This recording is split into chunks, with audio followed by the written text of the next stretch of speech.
செய்யறது பார்க்க போறோம். ஃபர்ஸ்ட் வந்து குக்கர் எடுத்துக்கலாம். எண்ணெய் ஊத்திக்கலாம். வெங்காயம் தக்காளி இஞ்சி பூண்டு பேஸ்ட் போட்டுக்கலாம். நல்லா கலரிக்கலாம். தக்காளி பேஸ்ட் போட்டுக்கலாம். நல்லா வதக்கலாம். உப்பு ஒரு அரை ஸ்பூன் போட்டுக்கலாம்.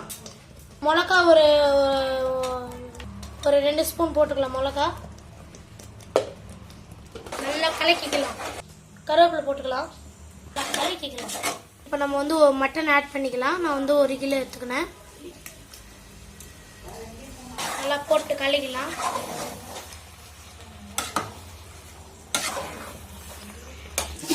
ஒன்றரை சொம்பு தண்ணி ஊற்றிக்கலாம்.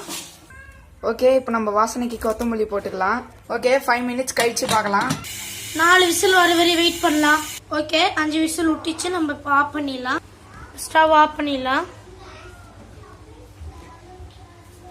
இந்த வீடியோ பிடிச்சிருந்துச்சுன்னா லைக் பண்ணுங்க, ஷேர் பண்ணுங்க. தேங்க்யூ.